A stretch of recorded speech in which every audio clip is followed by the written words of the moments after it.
Hello and welcome to the Just Catching Up podcast. It's 2023, and despite the fact that we've got about 60 some odd episodes of the back catalog that still haven't been edited for no good reason, we're going to start brand fresh and new, with some new and current content that we just recorded last night.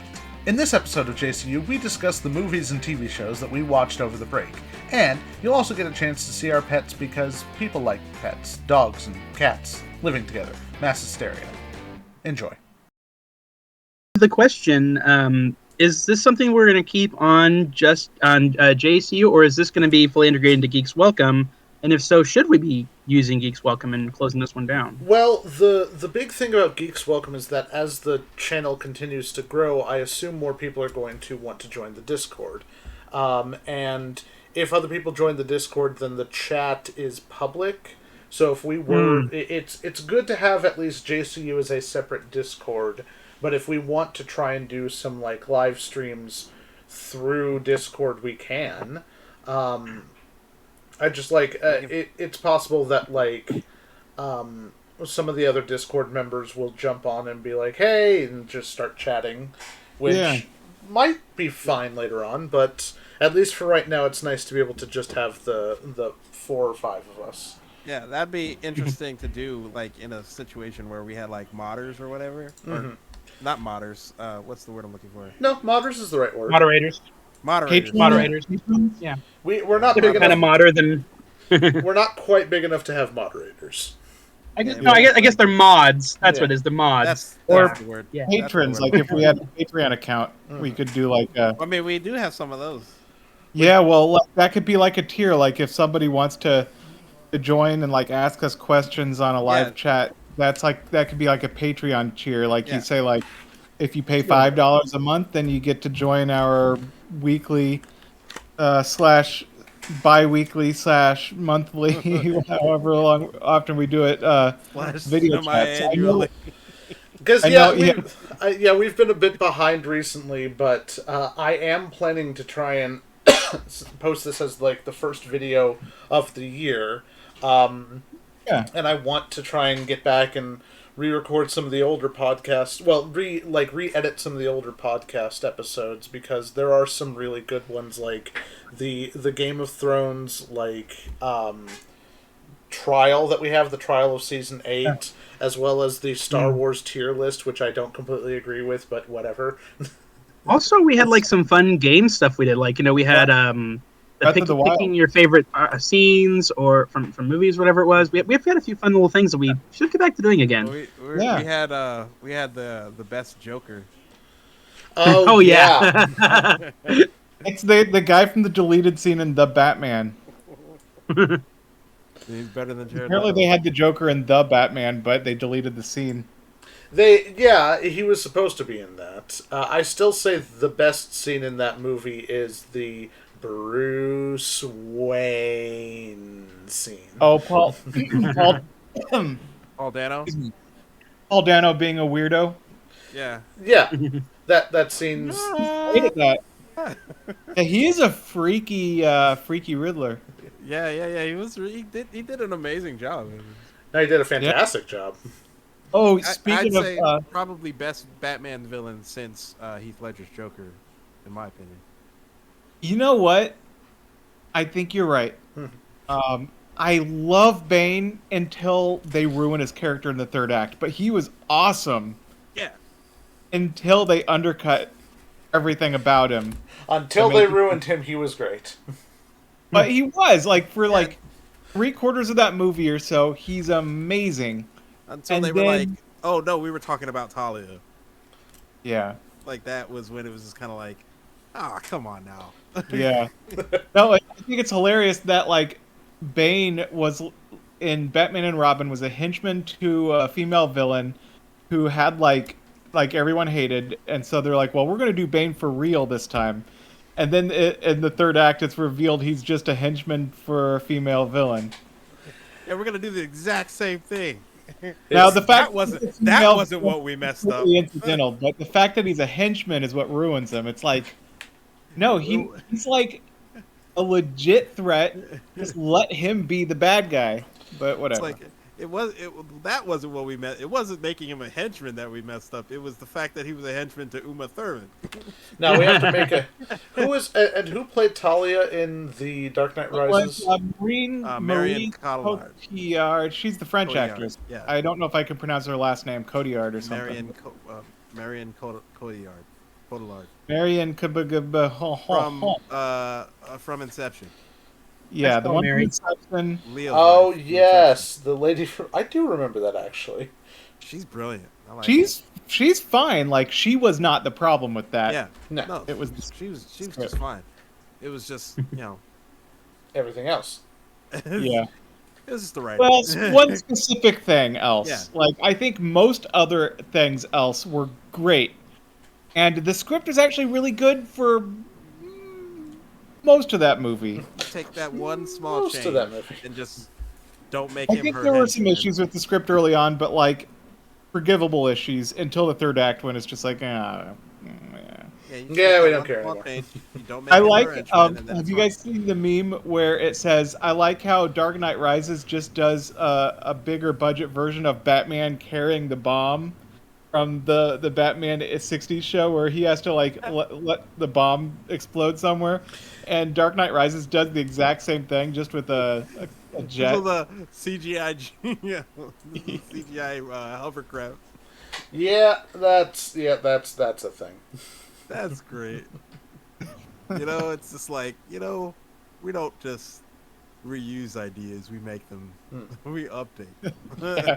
We reuse them and spend more money on them this time. So we can rebuild this idea. We have the technology.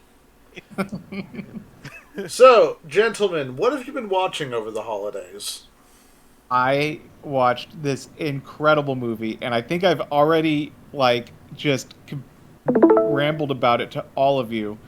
It's called RRR. I think it stands for Rise, Roar, Revolt, but it's an Indian movie, not Bollywood, because Bollywood's apparently the. Wait, what's this? Damn it, Jim. I could not share it as soon as I saw it. Nathan's talking about this cool movie, and you have to put up Dwayne the Reggie Rock Johnson. I'm sorry, it was just the timing. Not sharing that with you. But anyway, so it's what's called Tollywood, which is a different studio system in India. I didn't know anything about this until 5 minutes before I watched the movie, but it's an historical drama / super over the top action movie about these two historical figures in India who were both anti-British imperialism. Yeah, I heard about this. This is the one where one of them is some kind of supernatural nature demigod, and the other one is a super cop or something. Sort of, yeah. So he's not. Well, he's only supernatural in the same way that say Bruce Willis is in Die Hard, where he can do all this bizarre stuff, but it's not it's mystical. It's just the aesthetic of action film. So he could do all of this bonkers shit, but it's just because it's cool. It's not because he's magic. Okay. It's like what we imagine The Rock is. It's exactly that. So there's stuff where he's trying to capture a tiger in the forest, and so he's running and he's outrunning the tiger, and then he captures the tiger in a net, but then the two pins in the ground come out because the tiger's so strong, so he has to hold the net himself while the tiger's trying to get him, and he's just strong enough that he can hold the tiger. There is a scene in this movie where he straight up throws a leopard at somebody. He throws a leopard at another guy. So it's the movie has the whole ass leopard at another person. The movie has this this aesthetic decision where it just goes, if it's cool, we're gonna have them do it whether it makes sense or not. And they just go full bore in that, and it's amazing. And because it is in the Tollywood system, there are elaborate song and dance numbers. And you know me, I don't like song and dance numbers. I love these song and dance numbers. It's so good that it gets a jaded cynic like me just on board. I'm just Fuck yeah. You know what this movie is. You know what RRR is. It is a better version of that Adam Sandler movie. Don't mess with the Zohan. Oh God. Okay. Yeah, I haven't seen that. I don't hate that film actually. Yeah, but this is a better version of it. It's phenomenal. Incredible movie. Like, so basically, like, Indian cinema has had zero breakthrough in like American audiences, right? Until a couple. There's a couple of them. Yeah. Well, first of all, so Slumdog Millionaire is actually a British director, so that I'm not counting. That doesn't count. I'm more thinking of like the Doom series of, or From Chandichuk to China, or okay, yeah, which those aren't really mainstream. At least but nowhere close to kinda. I mean, I've heard of them, and I practically never hear about Bollywood films. But either way, this one like has definitely like gone through like all the major critics have seen it, like, and it's on Netflix, right? Which is not a lot. Maybe there are some that I just was unaware of, but I didn't realize Tollywood films, which apparently Tollywood is in a different language, not Hindi. It's called Telugu, and for whatever reason, the version of RRR that is on American Netflix is in English and Hindi, but not its original language of Telugu, which is weird. But either way, the movie's worth checking out. I highly recommend it. I've of the few Bollywood films I've seen, they do really like to do ridiculous, over the top things that if you just take out of context, you're like, this is so dumb and stupid. But then you watch them and you're like, God damn, this is really good. Actually, I thoroughly they from what I remember of learning about Bollywood and I guess Tollywood to a certain extent directors, is that their productions will have multiple different directors direct scenes. So if you've got a romantic scene, they will have a romance director come in and direct that. If there's an action sequence, they will have an action director come in and direct that. The dance number, there is a dance number and musical director coming in and direct that. They will actually split films up between directors. That's really interesting. So far as I'm aware, and I could just be unaware of this, that's not the case in RRR. Okay. But it feels like it could be, just because the dance sequences are like so good, but also feel like they should have an entirely different skill set for the behind the scenes people from like the action scenes, which are equally good, but in like a totally different way. So, like I said, so far as I know, that's not the case, but it feels like it could be the case. I think, and the main difference, and this is just again from my understanding of like one film that I've seen. So, and like my comparisons between other Bollywood films I've seen, Bollywood seems more like the filmed version of Broadway shows. Yeah. Versus this Tollywood film that I've seen is more like, just a more over the top action film.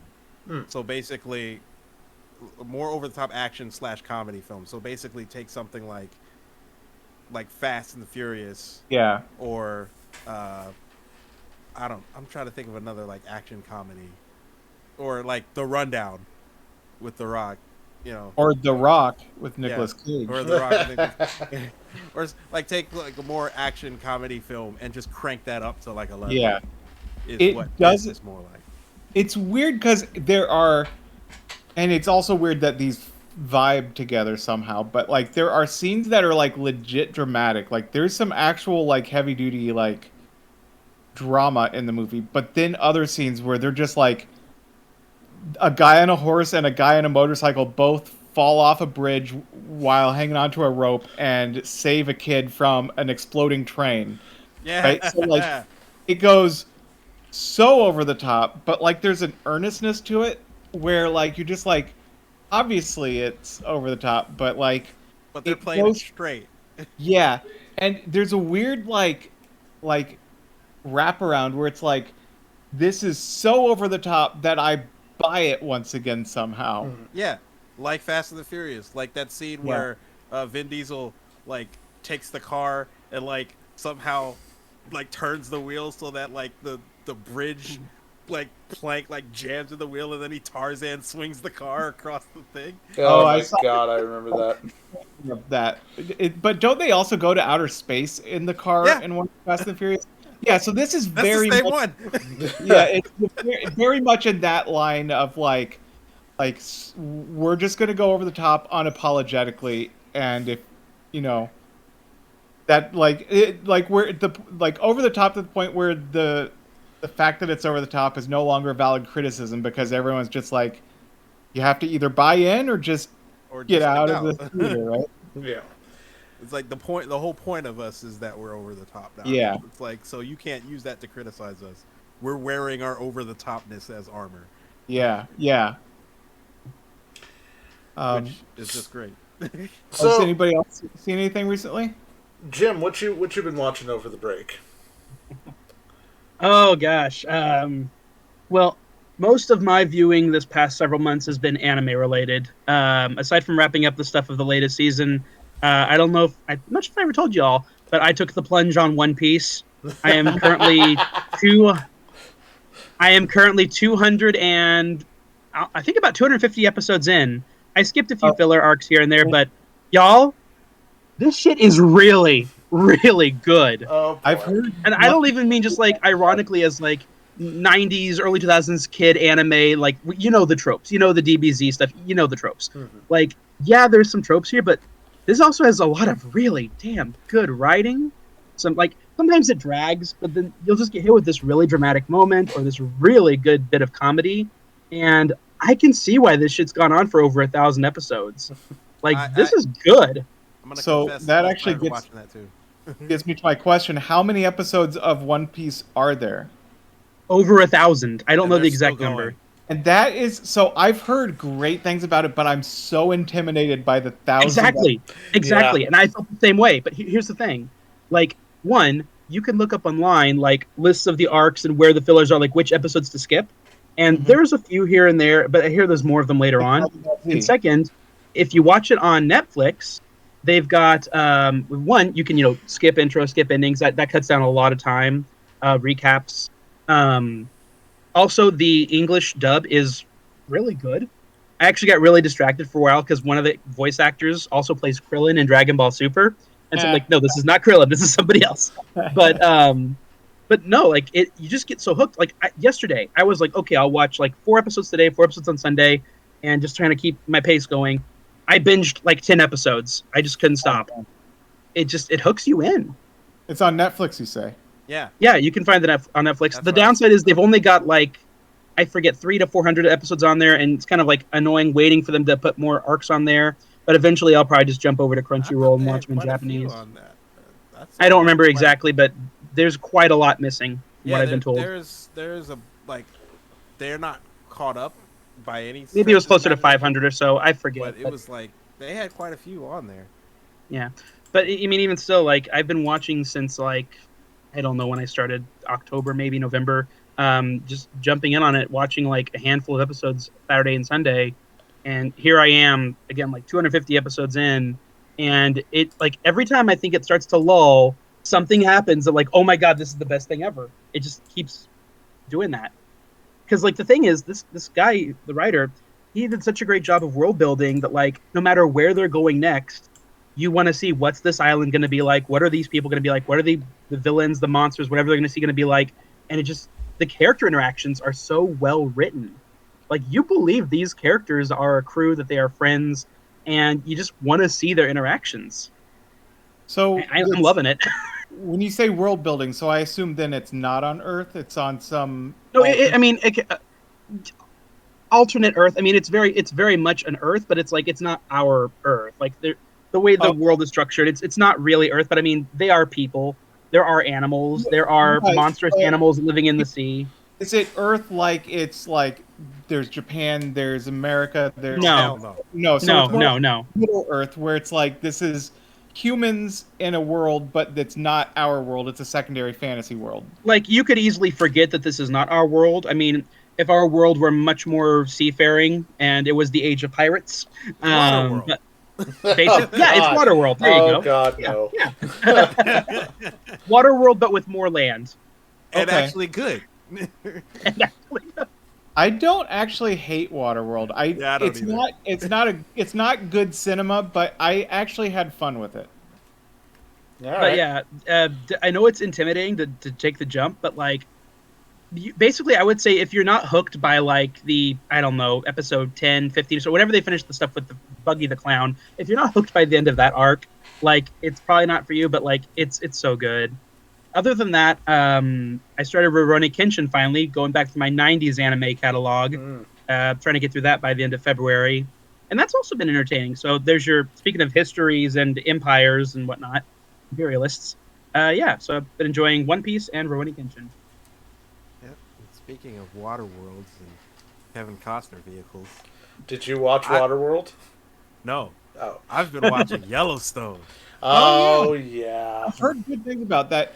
Now, Yellowstone has several TV shows in it, doesn't it? It has Yellowstone, but then there's like a prequel with Harrison Ford. Yeah, there is a prequel called, I want to say 1888 or something like that, and then there's another one. Not to be confused with 1899. Yeah, 1899 is a different series that recently got canceled by Netflix because everything's getting canceled by Netflix. Yeah. Which we talk about in our Netflix episode. Yeah, I remember that. Which, by the way, the Netflix episode is probably live right now when people are watching this. Oh, yeah. Not for us now, but live for anyone watching this. Well, I mean, technically live for us. You could go and watch it. I sent you the link. True, and I did, but it's not live. You sent me what's the opposite of live? Unlisted. Unlisted, yes. It's unlisted at the moment. Which is, it's really, I enjoyed it. Yeah. I think you did a great job, Sean, but yeah. Yeah. It's good because I'm in it. I was worried about it, but I've been watching Yellowstone, and I finished all four of the seasons that are on streaming right now, and it remains a fifth good. Season airing that I haven't watched yet. Okay. But yeah, it's good. I'm very much enjoying this weird modern day Midwestern Game of Thrones, essentially. Okay. So the main series is a contemporary story, huh? The main series takes place in the modern day. Okay. And so I like it's about Kevin Costner. He is a rancher. Okay. And he runs this ranch called the Yellowstone Ranch, which is like the largest contiguous ranch in the United States. Huh. It like borders the Yellowstone National Park Okay. or whatever.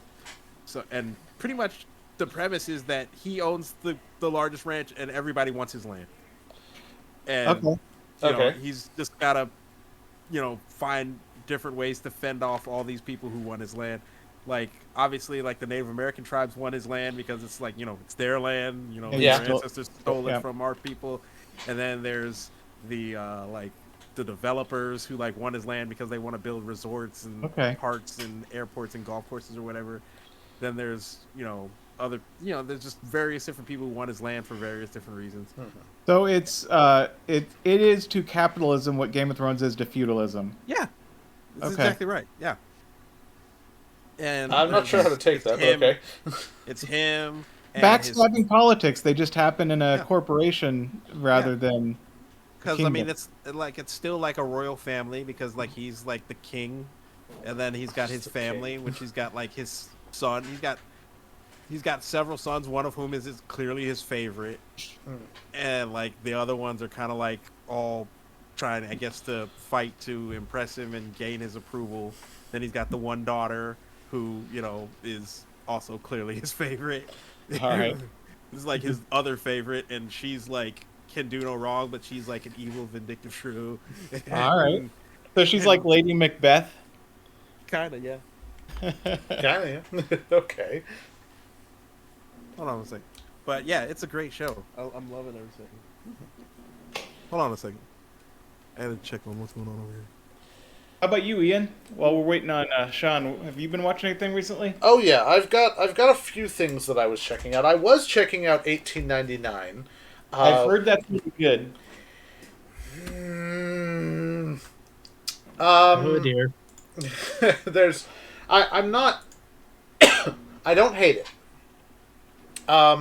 It takes a long time to get into it because you're kind of spending the first 5 episodes going, why do I care? Why do I care? Why do I care? Like, it's kind of hard at first to get into this because these characters were literally just thrown right into it. Immediately, it's just like, we're on a ship. What's the deal with the ship? Well, the year is 1899. We're traveling from England to the States, and here are a bunch of people who are trying to escape England because they had bad lives in England, and we're learning slowly but surely about each of their lives.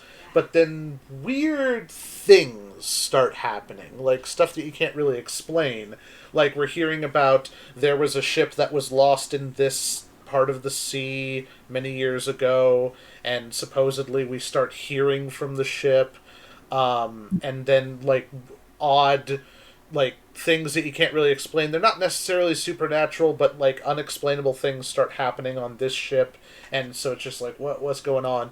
And they literally spend about 5 episodes just, like, building up the backstories of these characters, diving into who they are, what's going on, and we're looking into these weird, kind of supernatural, kind of not really things that are happening on the ship, and it just feels like kind of random stuff happening for 5 episodes, and then of the on the 6th episode of this 8-episode show, we finally kind of start to piece together, this is what the show is about. And it feels like kind of a hard right turn into a completely different story. Almost as if, like, we were supposed to get, like, 5 episodes for season 1 and then 3 episodes for season 2, but it all just got mushed together.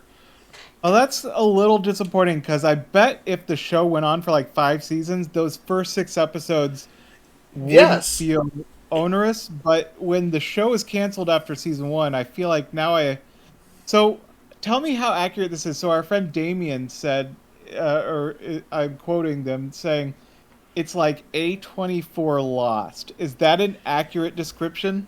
Yes, except that Lost, and I've seen the whole series of Lost, at least, like, had a rather conventional beginning. I mean, granted, the conventional beginning was there was a plane crash, a bunch of people survived the plane crash, and we're on a remote island in the middle of nowhere, and we're trying to survive. Like, that is at least pretty, like, that's a pretty straightforward foundation. And then weird stuff starts happening. This throws you in to start with on the weird, huh? Yeah, we're kind of already in the middle of the weird. Like, we're given no explanation as to where we are other than we're on a ship, we're leaving England, we're on the way to America, it's 1899, and there's a cast of eccentric people on this ship. And they all have tragic backstories, and they're all, like, escaping England for various different reasons, but we're not really... It doesn't feel like just a conventional story. Lost feels like a conventional story in a similar sense, but this is just like, what are we doing here? Who are these people? Why do I care? Why do I care? I kept asking myself, why do I care? And it was hard to really get into it, but I kept up with it because I do like my friend Damien, and they give good recommendations usually. And then by episode 6, I was like, oh crap, I'm kind of into this now.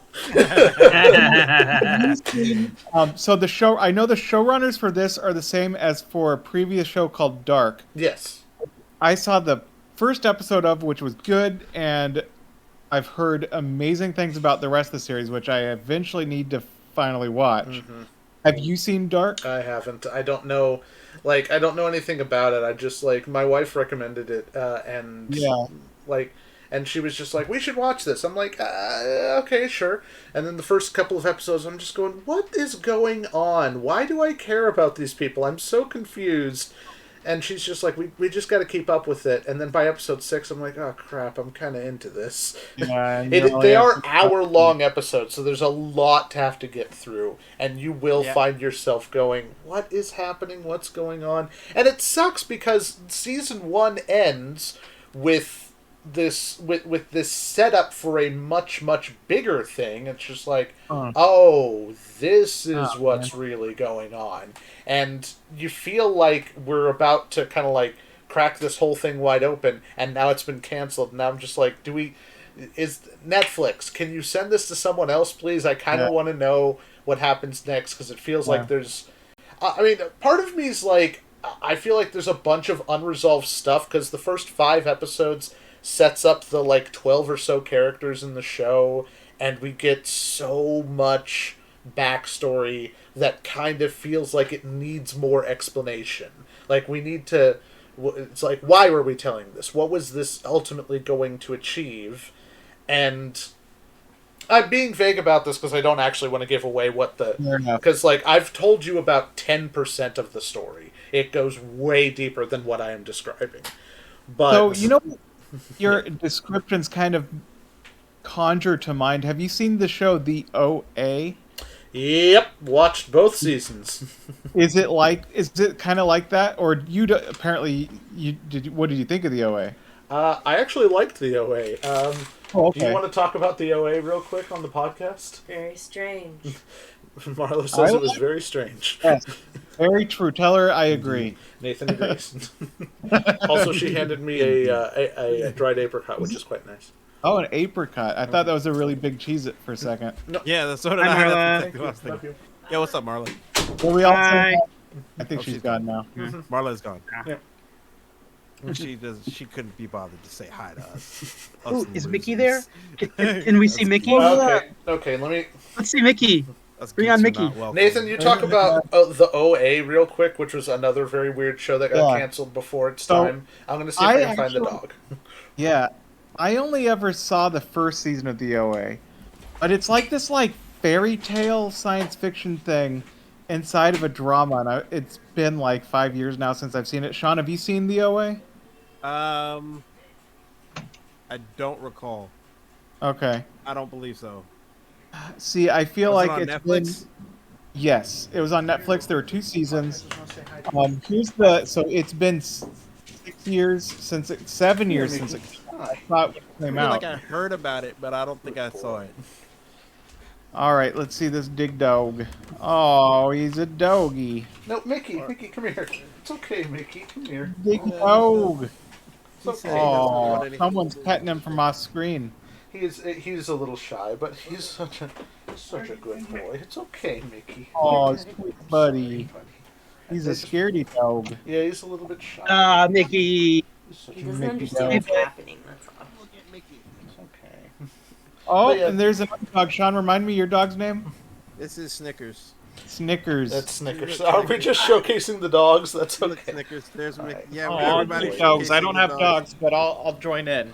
Oh yeah, Nathan's got his cats, of course. Nathan's cats. Come on, Snickers. You see Mickey? Mickey says hi to you. How about if we got Mickey and Vinny together for a play date? That would be great, actually. Hilarity might ensue. Oh yeah, Mickey's very kind of quiet and stuff, but Vinny seems to be very energetic. Vinny turns 2 years old tomorrow. Oh, Vinny's 2. Oh wow. Mickey's probably Happy like birthday, 9 or Vinny. something. Yeah, no, Vinny is still very much in puppy mode. Yeah, we're just showcasing the dogs because the internet loves pets. Yeah. Yep. And, this is great for the algorithm. Right now. Why am I in here? This is phenomenal for the algorithm right now. We're doing numbers. Absolutely. We're going viral on this.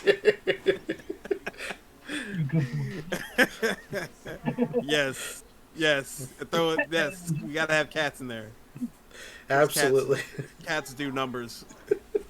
This stream is going viral, everybody. Yeah.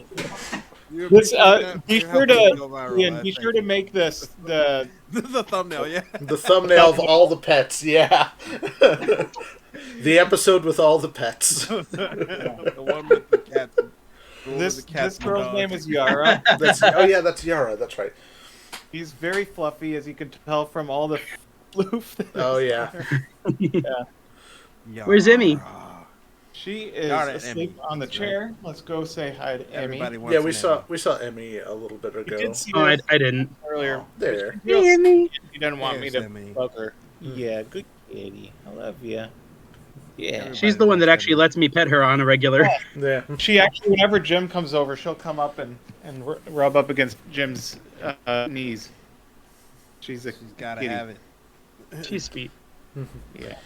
That was All fun. of our pets are awesome. Yeah, because why not? Why not have a pet moment? That's Jim can also attest to the fact that Emmy she knows how to push my buttons. She begs for food and I give in.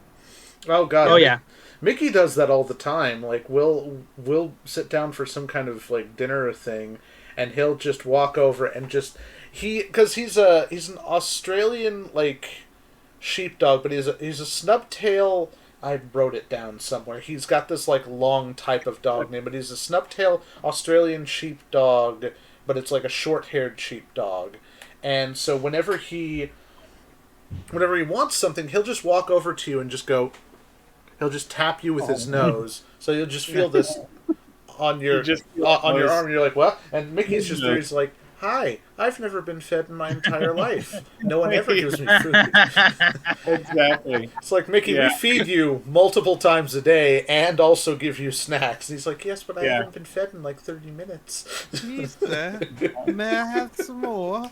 Vinny will just follow us around whenever we're in the kitchen. If we're making something, he is watching. He's like, "Ooh, am I going to get something?" And then we'll sit down to eat at dinner. He just sits right next to my mom because he knows she's the one who's going to give him something. Yo, she about to drop something. Watch. What's gonna happen? That happens. Like, we'll make like, whenever we make like chicken or turkey, or whatever, like we always have like a little bowl that says like, "This is the bowl for me." Like all this is the chicken we'll feed him at dinner. Mm-hmm. Yep. Absolutely. No, Mickey, like, whenever you go into the kitchen, you'll just, like, wander into the kitchen. It's like, I'm going to, make myself a sandwich or something. As soon as you hear some crinkling or something, you just hear from upstairs something that sounds like this.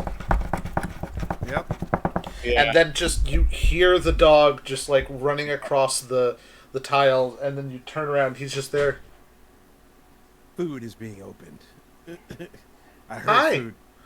I see you've got some peanut butter and bread. I like peanut butter and bread. Oh my gosh. One of my favorite things is like playing, we'll play tug of war all the time. Like this dog, he loves, just tug of war games. But we have wooden floors in our kitchen. And I am much stronger than this dog. So I'm just like dragging him along just sliding along the floor. We're like trying to back up and he just keeps sliding. See like claw mark trails in the wood? No things. At least not that I've noticed, but like he just slips and slides on that. Like Yeah. With the wooden floors, I know my cat sometimes, if they get running and then they decide they need to stop, there's a good second or two of them sliding on the floor before they stop. Yeah. Like Mario in a night level. It's Tokyo Drift. Exactly. It's like Tokyo Drift. They gotta just those turns. Mine, Snickers is her thing is that she's got to be in the Paw Patrol, so she has to know everything that's going around the entirety of the property at all times. Yeah. My mother put a pillow up against this window, and she just looks out the window like a little old lady. You know how old people like will sit on their porch and like just look at the street and be like, "What are those kids doing outside?" And that's Snickers. Yeah, it's walking in their chair, got their lemonade. Yeah, like, that SNL skit. It's like, what are those kids doing outside? They are playing. It's like, they're doing what? They're playing. I know you'll share to the Facebook group from time to time little videos of Snickers where she'll just like walk up to you and like, and it's like, why are you fussing? What's going on? Yeah, she does that when she wants something, but I don't ever know what she wants. I assume it's food. No, because sometimes it'll be like, I literally just fed you, and she doesn't want food. She wants me to throw this toy, or she wants me to open a door, because she refuses to open doors now. She's got it in her head that she can just make me get up and open doors. And don't you love it when they believe that your bed is their bed? Yeah. Yep. Which was literally the case here because my bedroom was basically Vinny's room until I moved back in. Mm-hmm. Like my dad could use this like as a second bedroom. He had like his TV and movies here, and he and Vinny would just hang out in this bed. It's like, no, Vinny, this is my room now. You can't. I imagine with the dog, that's a different situation because with my cats, there is room for me and both cats if they were to get along. But with a dog, that's got to take up a substantial portion of the bed. Yeah. My problem is there would be enough room, but she just decides she wants to lay across the bed in a way that there isn't. Yeah. Yep. So she'll lay across the middle of the bed, long way, like right smack dab in the middle of the bed, long way. Or she'll have like this weird diagonal where it's just like, I can't even like get comfortable in my own bed. Like, get off of my blanket so I can pull it up over. It's like, no. And then if I move, then she starts yelling at me. So or there's like a clump pile like right in the middle of the bed. It's like, dude, I cannot lie down around. Like if you were lying long ways vertically, sure, but you're like right in the middle. Yeah. There's no room. Or if I'm already in the bed, she'll jump in the bed and then find a spot like in between my like thighs or something. She'll like if there's no space, she'll like be like just walk around until I move my leg so she can like get in there. It's like, this is my spot right here. You're gonna just move. Okay, let me get comfortable. It's like, okay, now nobody move.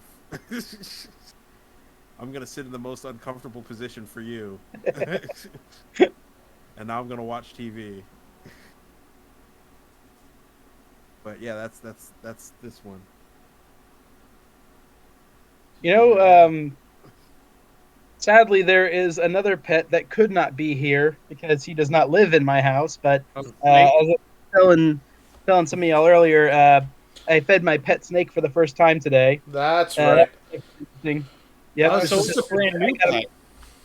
Yeah, so I got him 2 Saturdays ago, so not 2 weeks before yesterday. And he'd already eaten that previous Tuesday, so I knew it'd be like at least a week or two before I had to feed him. So today was the day. I'm like, okay, let's bring the rat. I didn't realize snake went so long without eating. Oh, this snake! I mean, he's gone at least. The previous owner said he's gone 5 months without eating before. So they can go a long time between meals. Well, when you're not exerting that much energy, it's not like he's burning as many calories as a dog. Yeah, that makes sense. So. But it was really crazy. Just like watching this because at first I didn't know if he was going to eat or not. If I'd have to keep the rat for like a few days or something. Like, and the rat, this had been raised. What's the word? Born in captivity. So like he had never seen a snake before, and so he's like wandering, like kind of like sniffing at it, and he gets like he's like climbing on top of it, like, and the snake's is like chill. I'm like, are you gonna eat or not? And then the mouse gets right up to his face, sniffing at it, and the next thing you know, it just happens so fast, and he wraps around it because he's a constrictor. He's a python. Monty Python, by the way, is the name of the snake. Nice. Yeah. Nice. Well done. So, and just he spends the next like probably 20 to 30 minutes between like strangling it and then trying to eat it. And I captured most of it on video. You can see it on my Facebook if you want. Yeah, I wouldn't be surprised if Facebook makes you take that down.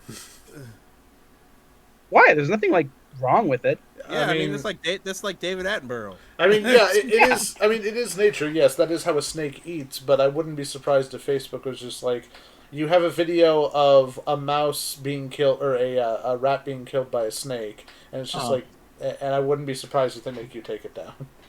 I mean, I wouldn't be surprised if there's like Animal Planet style Facebook pages that have animals eating animals. Yeah. But I mean, I did include a trigger warning for people like reptile eating mammal if that makes you squeamish. Yeah, I think that was wise. You warn people that that's what it is, and then they can choose to see it or not. Yeah. Yeah. The downside though is that like the pictures and video are like all there. Like when you scroll down before, they're not included in the ellipsis. So like, and they like auto playing videos on Facebook sometimes. So it's like if you're not scrolling, you might see something you don't want to see. The good thing is the default video that you have has a significant amount of time where the snake and the rat are just like chilling in their own spaces. Yeah, it isn't about until a minute. Like... I even added on there warning 1 minute 9 seconds is when it happens, And it is kind of a jump scare too, because you just so fast. Like I was surprised too. It is very instantaneous. It's like the mouse and snake and all. And then you kind of watch the snake squeezing the rat. And the thing, I don't know why I didn't expect this. I should have expected this. As he's squeezing the rat, it starts pooping. Coming out. He's squeezing the shit out of the rat. I'm looking at it right now. Literally. He's literally squeezing the crap out of the rat. Well, that's what happens when. Yeah, but I mean, like, I don't know why I didn't expect that, but and then the last video I have on there, you're watching like the end of it, the feet and the tail's going in, and he's got this tail hanging out of his mouth. And it looks like he has like a grin. It's just so funny. I was trying not to laugh. Like, oh, he's smiling. It was so funny. And like, thankfully, like, I gave him a couple minutes to chill, and then I put him back in his cage, and he went right for his water, and he was very active. He was like, trying to like digest his food and everything. It was so cute. Oh, so that's not his cage? No, that's like a little one I use for like the rat or for feeding him. But he's got a larger terrarium. You'll see in the last video of him in this big terrarium. And that was the first time trying to feed him. And for viewers, in case you don't know, Jim actually volunteers on the weekends for a place called Operation Wildlife, and he knows a lot about having to deal with like live animals and stuff. I'm guessing you've told me this before, that you will actually feed like rats to snakes on a regular basis with them. Yeah. Not actually, I have never fed any of the snakes there because I think they usually eat on Tuesdays. But I have live fed mice and rats to owls and hawks and things like that. Actually, I'll tell you this little short story. The first time I ever had to do a live feeding, there was like a little cage, had probably like 6 mice in it, and I was told, take this out. There's a big metal tub out there with the owls, and just put like 4 mice in there. And I was like, holding this cage, I'm like, I have the power of life. I choose who lives and who dies. How am I gonna handle this? And I have my hand in the cage, and one of the mice bites my finger, and I'm like, okay, you little bastard, you're going in there. And all of a sudden I was kind of over, like that was all it took. Like, okay, you're in. And I mean, sometimes I'll see them like swoop down and get them right away. Sometimes they eat later. They don't want to be watched while they're eating. I get that. But I've never had any squeamishness with the idea that all the animals I think are cool eat other animals. So such is life. It is the circle of life, and they say. I also worked out a deal with the person who runs the place, because they breed a lot of rats and mice there, and some for feeding. And I just bought a rat from her. Just took it back with me. That's also why I was late. I had to go to the school, do that. But yeah, so I can save some money. It's on the way because I'm out there every week anyway. So every 2 or 3 weeks, I'll put a rat on there. Wow, that is nuts! I've never seen a snake. Speaking of snakes. That is so cool. It's so cool because you can see like the whole body like moving as it's like trying to work its way down. Yeah. It's like if you've ever tried to work like a drawstring through a hoodie, when those kind of like work it through a little bit of time. That's kind of what it looks like. It's just like scrunching and then extending, just kind of like slowly moving it through. It was so cool. Speaking of snakes, have you guys seen the derp-eyed snake? It looks like a kid drew a bad snake. Are you guys aware of this? No. I'm looking it up now. Let me screen share. Because alright, wait, you already looked it up? I was about to screen share. Yeah, it's okay, Well, good. I've got it here. Oh, he's cute! He is cute, but also he does not look real. He doesn't, no, but that's a snake. It's because his eyes are so, like, what's the word, dorsal to the rest of his head? Like they're on top of his head. They're on top of his head, like they're usually, and they're super close like together. A frog or something. Yeah, usually the snake's eyes are on. Oh my god, we're just in. Oh, sorry, I forgot to stop. Picture. Yeah. My guess is it's probably picture. Like, wanting to see like being in or on the sand and like having a more vertical view of what's above him. That makes sense. It's an Arabian snake, and so it's in the Arabian desert. Arabian snake. Exactly. Demonetized by YouTube. We don't have monetization. Don't know what you mean. Why would they demonetize this video? This falls under parody. I think we're safe. Yeah, I'm pretty sure. I mean, you'd say that, but Arabian RT Game. You say that, but RT Game got like several of his videos demonetized after like the new year because YouTube did some sort of a weird new algorithm thing, and then he tried contacting YouTube and they said, "Oh, we'll help you with that." And then several more of his videos got demonetized to the point where he's like, "I have to take a break from YouTube." Like, yeah, we're gonna help you with that. Well, guys, I have to go grocery shopping, so I'm gonna head out. Indeed. Mm-hmm. But we could probably just call it here because we were able to talk about our pets and we were able to talk about the stuff that we saw over break. And we were able to plug the new video. Yes, the new video, which is Netflix Honest. And in a few weeks, if you guys want a sneak preview, this guy over here is going to be in the Game Freak Honest episode. Oh, me. Yes. See, because I'm this way from you and my. Yeah, like you're like pointing off to nowhere. No, I'm in the lower left hand of the screen on mine. So there we go. I'll show you what it looks like. See, on mine, you're on the lower left as well. That's why no one's in that direction. Yeah, I'm right above you in mine. So it's like, what are you talking about? Like, I know which video I'm doing. Nathan, next. Ian, from my perspective. Nathan, Sean, Jim. Yeah, there's Nathan. Oh, so you're in the lower right there's on your end. Jim Okay. over there. Oh, that's right. My photo's mirrored on your side. Oh, I forgot about that.